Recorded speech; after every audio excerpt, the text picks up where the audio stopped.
The Galactic Dominion had long sought to bring the distant world of Arcturus Prime under its rule.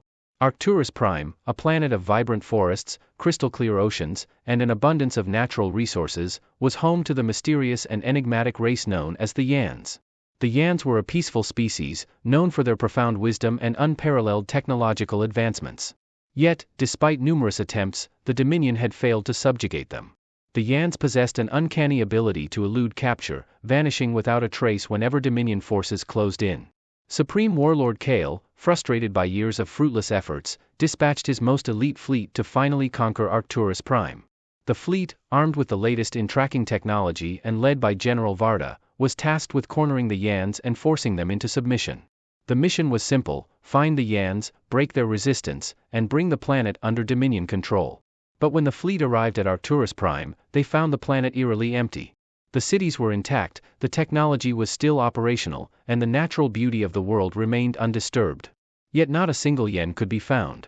Even the animals, usually so connected to the Yans, showed no signs of distress. It was as if the entire population had simply vanished into thin air.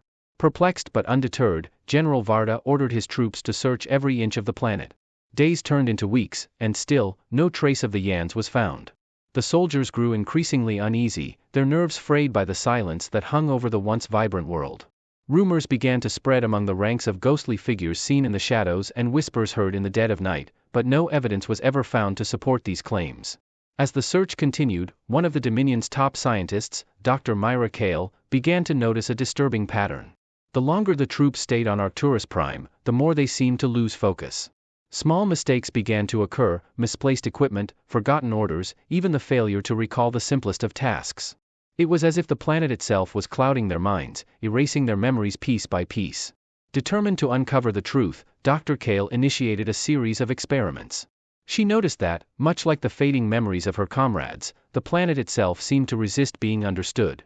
Records would disappear, instruments would malfunction, and even the terrain would seem to shift and change when unobserved. The planet was alive, she realized, not in the way a tree or an animal is alive, but in a way that was far more subtle and insidious. One night, as Dr. Kale was working late in her lab, she found a small, intricately carved stone on her desk. She didn't recall placing it there, yet it felt oddly familiar. As she picked it up, she felt a strange connection, as if the stone was somehow speaking to her, urging her to remember something she couldn't quite grasp. The more she focused on the stone, the more her surroundings seemed to blur and fade until she found herself standing in the middle of an ancient Yen temple, surrounded by ghostly figures. The figures were Yans, but not as they had been described in the Dominion's records. These were beings of light, their forms shifting and translucent, their faces serene and full of wisdom. One of them stepped forward, holding out a hand. Without thinking, Dr. Kale reached out to touch it, and in that moment, everything became clear. The Yans had not vanished, they had transcended. Tired of the endless wars and the constant threat of invasion, they had found a way to remove themselves from the physical plane, existing now in a state of pure energy, beyond the reach of the Dominion. They had left behind their world, knowing that those who sought to control it would never be able to understand the true nature of their existence.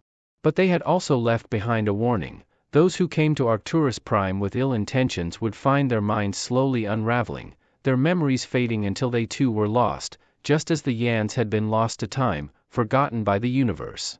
Dr. Kale realized that she and the others were already too late. The planet had begun to work its magic on them, erasing their presence from the fabric of reality. She dropped the stone and ran to warn the others, but when she arrived, she found the camp empty. The soldiers were gone, their equipment abandoned as if they had never been there at all. In the end, Dr. Kale was the last to go. She wrote down everything she had learned, hoping that someone, somewhere, might find her notes and understand. But as she felt herself fading, she knew that her words, like everything else, would be erased. Arcturus Prime would keep its secrets, and the Yans would remain undisturbed, their world a paradise for ghosts. The Dominion never heard from General Varda's fleet again. They assumed it had been lost in battle, another casualty of the endless wars that plagued the galaxy. But among the few who had seen Arcturus Prime and lived to tell the tale, there were whispers of a world where the past was forgotten, where memories faded like mist in the morning sun, and where those who sought to conquer it became nothing more than shadows in the void. Part 2. Dr. Myra Kale's final thoughts as she faded into oblivion were of frustration and regret. She had unlocked the secret of Arcturus Prime, but it was a secret that would die with her. Her notes, meticulously written and organized, were now nothing more than indecipherable scribbles. The words had been erased, just like her presence on the planet, as if she had never existed. But Arcturus Prime was not done with its visitors. Long after the last of Kale's memories were absorbed by the planet, a faint echo of her consciousness remained. The Yans, existing now in their ethereal state, had chosen to preserve a fragment of her mind, intrigued by her tenacity and the fleeting connection she had made with them. They did not communicate in words or symbols, but through shared emotions, memories, and experiences, a form of communication that transcended the physical. In this new state, Myra Kale found herself in a liminal space, an endless expanse where time had no meaning. She was neither fully aware nor completely oblivious, caught in a perpetual twilight of existence. And yet, in the deep recesses of her fragmented consciousness, something stirred, a faint ember of purpose that refused to be extinguished. The Yans observed this with a sense of quiet curiosity. They had long since transcended the need for physical forms and individual identities, but Kale's lingering resolve fascinated them. They decided to guide her subtly and indirectly, helping her adapt to her new existence in the void. Kale began to sense the presence of others, shadows of the Yans who had once lived on Arcturus Prime. They were like whispers in the dark, faint impressions of beings who had left the physical world behind but had chosen to remain connected to their home. Slowly, she began to understand their language, a complex tapestry of thoughts and emotions woven together in patterns that defied logic.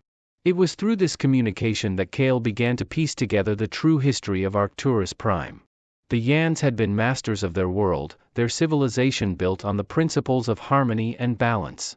But as they delved deeper into the mysteries of the universe, they had discovered the limitations of physical existence.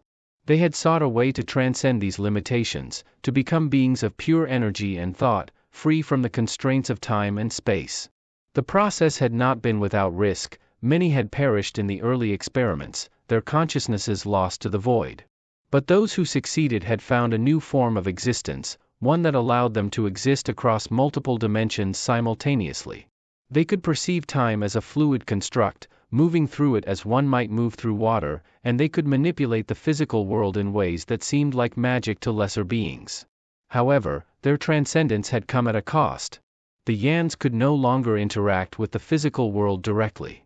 They could observe, influence, and guide, but they could not return to their previous forms. They had become guardians of their planet, protectors of the world they had left behind, ensuring that it remained untouched by those who would seek to exploit it.